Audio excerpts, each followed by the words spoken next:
자, 오늘 본문은 창세기 31장 14절에서 20절입니다. 10절에서 13절은 우리가 어제 읽었었던 본문입니다. 아브라함이 6년 전에 꿈에 나타나셔서 하나님이 하셨던 계시를 얘기하는 본문입니다. 본문을 읽고 싶으시면 어제 본문을 좀 찾아보시면 돼요. 자, 오늘은 14절부터 20절입니다. 라헬과 레아가 그에게 대답하여 이르되 우리가 우리 아버지 집에서 무슨 분깃이나 유산이 있으리요. 아버지가 우리를 팔고 우리의 돈을 다 먹어버렸으니 아버지가 우리를 외국인처럼 여기는 것이 아닌가. 하나님이 우리 아버지에게서 취하여 가신 재물은 우리와 우리의 자식의 것이니 이제 하나님이 당신에게 이르신 일을 다 준행하라. 야곱이 일어나 자식들과 아내들을 낙타들에게 태우고 그 모은 바 모든 가축과 모든 소유물 곧 그가 바다나 아람에서 모은 가축을 이끌고 가나안 땅에 있는 그의 아버지 이삭에게로 가려 할세. 그때 라반이 양털을 깎으러 갔으므로 라헬은 그의 아버지의 드라빔을 도둑질하고 야곱은 그 거처를 아람 사람 라반에게 말하지 아니하고 가만히 떠났더라. 네, 야곱은 이제 돈 벌어서 부자가 됩니다. 처음에 떠나려고 했던 때보다 6년이 지나서 정말 떠나려고 하죠. 하나님이 나타나셔서 떠나라고 명령하십니다. 자, 이 주저하고 있었던 그에게 환경적으로 많은 시기와 질투와 핍박이 가야 될 때 그는 떠나야 된다는 걸 확신하죠. 그리고 나서 이제 떠나려는 계획에 실시하고자 자신의 두 아내를 불러 여태까지 있었던 일들을 일목요연하게 정리해서 말합니다. 어떻게 보면 두 아내의 친정 아버지죠. 그죠? 아무리 나빠도 자기 아버지를 욕하는 자기 남편을 용납할 수 있는지. 어쩌면 그는 처음으로 그가 부자가 된 비결이 바로 자신의 노하우가 아니라 하나님의 계시와 하나님의 도우심으로 인해 나를 부자되게 해주신 거다. 대신 그 반대로 대조적으로 너희 아버지는 나를 몇 번씩 속였고 계속 우리의 재산을 뺏어가려고 했다. 그리고 솔직히 공평하지 않다. 이렇게 계속 얘기하는 것입니다.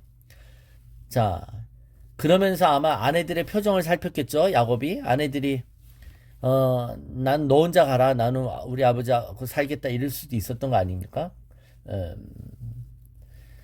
지금 두 아내는 지금까지 서로 반목과 갈등이 있었습니다. 그러므로 라헬과 레아가 이 야곱의 제안에 대해서 어떤 동일한 결론을 낼지 아주 확신이 없는 것이죠. 그러나 두 아내의 반응은 예상외로 매우 쉬웠다는 겁니다. 14절부터 16절 보면 두 아내들도 자신의 아버지 라반에게 쌓인 게 많았는지 우리 아버지가 솔직히 우리의 분깃과 유산을 주지 않았다. 다 먹어버렸다. 그죠? 이게 우리를 자식으로 생각하는 게 아니라 우리를 외국인처럼 생각하는 게 아니냐. 자, 하나님이 너에게 그렇게 좋으신 분이셨는데 그러면 네가 하나님 말씀 들어야지. 우리 남편 당신이 원하는 대로 하셔. 이렇게 얘기하는 거 아닙니까? 자, 아마 라반도 여러분 야곱이 두 아내를 데리고 오면서 지참금을 안 갖고 온 대가로 14년간 노동을 시켰던 거 못지않게 라반도 신부의 아버지로서 지참금을 줬어야 되는 거예요 원래. 그런데 그거 주지 않았던 거죠. 그 지참금은 딸의 어떤 살림 미천이었는데도 말입니다. 지금 그 얘기를 하는 거예요. 한 것이죠.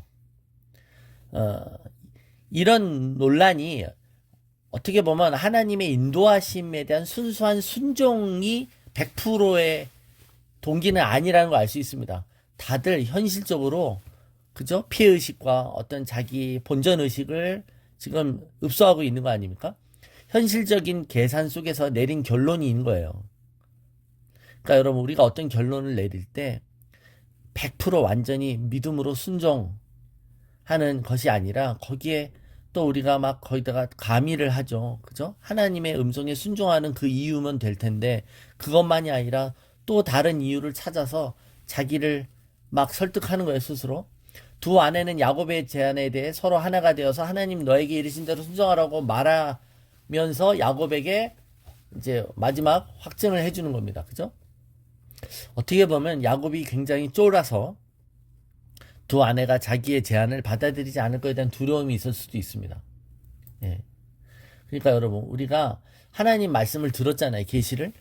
야곱은 하나님의 음성을 들어서 떠나야 한다는 겁니다. 근데 그 떠나야 한다는 말을 머뭇머뭇 거리는 거예요.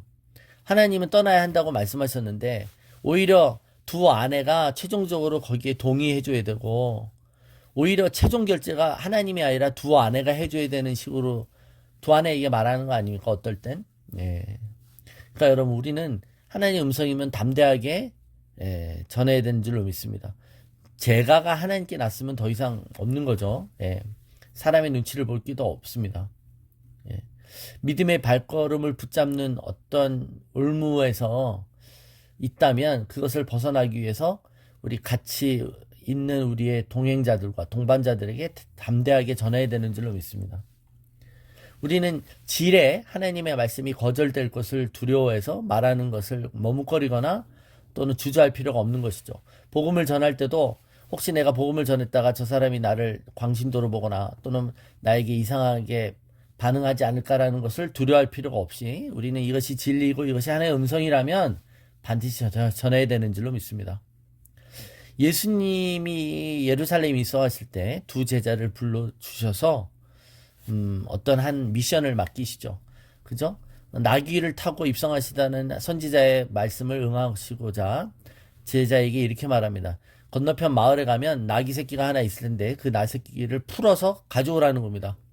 혹 남의 물건을 그냥 가져가니까 주인이 당신 뭐 하는 거요? 왜 가져가요? 그랬을 때 주인이 쓰시겠다. 주께서 쓰시겠다. 라고 말하라는 거예요. 솔직히 이 설정은 굉장히 말이 안 되는 거죠. 그죠? 예. 남의 집 물건을 가서 쓱 들고 나오면서 그때 그 주인이 보는 앞에서 쓱 들고 나오라는 거 아닙니까? 근데 그 주인이 왜 당신 내 물건 가져가? 그럴 때, 우리 주인이 쓰실 겁니다. 하는 말도 안 되는 거예요. 그죠? 근데 실제로 그렇게 했어요. 그랬더니 그 주께서 쓰시겠다고 하니까 그 사람이 보내주더라는 거 아닙니까? 예. 우리는 이렇듯 주저하거나 두려워할 필요가 없는 거예요. 이게 과연 실현 가능성이 있는가? 이게 과연 상식적인가? 그 사람이 그럴 수 있을까? 이런 개연성 따지지 말고 하나님이 그렇게 하라 그러면 해야 되는 것이죠. 하나님의 음성이 없는 게 문제인 거지. 그 음성이 있는데 이거를 우리가 판단해서 할 거냐 말 거냐는 아닌 것이죠. 자, 이제 두 아내도 동의하고 남은 것은 실제로 떠나는 것입니다. 근데 여러분 담대하게 라반한테 가서 나 떠납니다 라고 했으면 됐겠냐 이거예요. 그러지 않겠죠. 그러지 않았습니다. 여기선 또 쫄았다는 겁니다. 17절부터 20절을 보면 자 아내들과 자식들을 낙타에 태우고 자 재산 다 모아갖고 언제 떠나요? 라반이 때마치 양털을 끌어간 사이에 1년에 양털 깎는 날은 딱 정해진 날이죠. 그날을 일부러 택한 거예요 여러분. 자 거사를 치르려면 그런 날을 정해야 되는데 라반이 없을 때 그 날을 잡았다는 겁니다. 즉 라반이 허락하지 않았는데 떠났다라는 게 주된 게 아니라 이것은 여기 라반에게 말하지 않고 떠나갔다는 것은 라반을 떠나지 않은 것처럼 속이고 갔다. 즉 일종의 야반도주인 것입니다. 여기 가만히 떠났다란 말은 여러분 모르게 떠났다는 거예요. 속이고 떠나갔다는 거예요. 도둑이 가만히 집에 들어오다 할 때 가만히입니다. 야곱은 라반에게 우리 갑니다라고 말했을 때 이 라반이 절대 허락하지 않을 것을 알고 또 그것을 두려워했다는 것이죠. 그죠? 아마 라헬도 여기 도망가는 이 야반도주의 과정에서 아버지가 아끼는 그 가신상입니다. 이거 우상숭배죠. 이게 원래 갖고 나와야지 않아야 되는 건데 이걸 갖고 나옵니다. 이 드라빔입니다. 이 드라빔이라는 건 여러분 그 당시의 우상은 이렇게 볼펜만한 크기의 이런 형상이 있는 거예요. 이게 바알, 아세라 이름 다 비슷합니다. 예. 그래서 도둑질하고 나온 것이죠. 그죠? 자기가 떳떳하면 왜 못 말하고 나와? 뭐가 구리다고 그렇게 야반도주를 하나? 이렇게 생각할 수 있지만, 그죠? 그런데 어떨 때는 이게 지혜라는 것이죠. 그죠? 우리가 불필요한 갈등이나 불필요한 얘기를 할 필요가 없다는 겁니다. 여기에, 우리가 분명히 알지만, 라반이 결코 이 야곱의 이 결단을 지지할 사람이 아니라는 건 알고 있잖아요. 그리고 여기에 적대감까지 있으니, 만일 했을 때 야곱을 살해하고 그 처자식을 그대로 냅두고 그 재산도 빼앗을 수 있지 않습니까? 또 그 이전에도 이미 생명의 위협을 느꼈을 수도 있고. 예. 그러니까 여러분 여기서의 지혜는 뭡니까?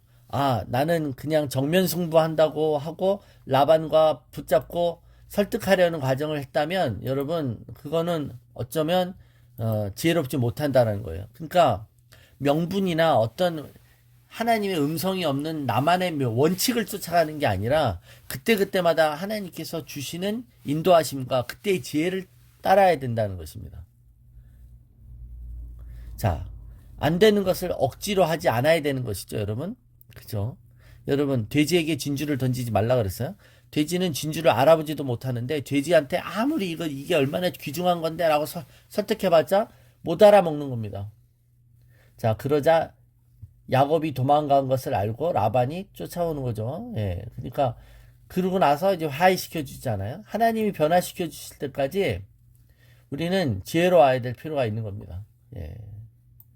그래서 여러분 예수님의 삶에도 보면 그 마태복음 16장 4절에 악하고 음란한 세대가 표적을 구하나 요나의 표적밖에는 보여줄 표적이 없느니라 하시고 그들을 떠나가시니라. 표적과 이 기사를 구하는 자들에게 그들이 원하는 걸 다 주지 않으셨어요.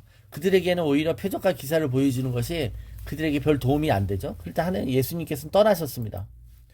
사도행전 19장 9절에 어떤 사람들은 마음이 굳어 순종하지 않고 무리 앞에서 이 돌을 비방하거늘 바울이 그들을 떠나 제자들을 따로 세우고 도련너 서원에서 날마다 강론하니라. 그러니까 여러분 돌을 가르쳐줘도 그걸 받아들이지 않을 사람한테 굳이 남아서 그들을 설득하려고 할 필요 없다는 것입니다.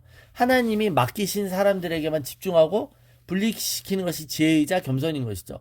라반이 결국 설득하게 안 되는 사람이라면 그로부터 분리하는 것이 지혜인 것입니다. 자, 그러므로 하나님이 부르실 때 떠나야만 합니다. 그죠? 그리고 이 부르심에 순종하기 위해서 많은 설득의 과정이 있을 때 설득해야 될 사람은 설득하는 거예요. 그게 두 아내였고 설득하지 않아야 될 사람을 설득하려고 하지 않았다는 거예요. 그죠? 나는 뭐든지 나는 말을 잘하니까 난 지혜이니까 이게 올바른 거니까 자신의 어떤 도덕적인 명분에 휘둘리는 게 아니라 그때마다 하나님 주신 것대로 해야 되는 줄로 믿습니다. 이것이 우리가 인생에서 배워야 될 참된 지혜인 줄로 믿습니다.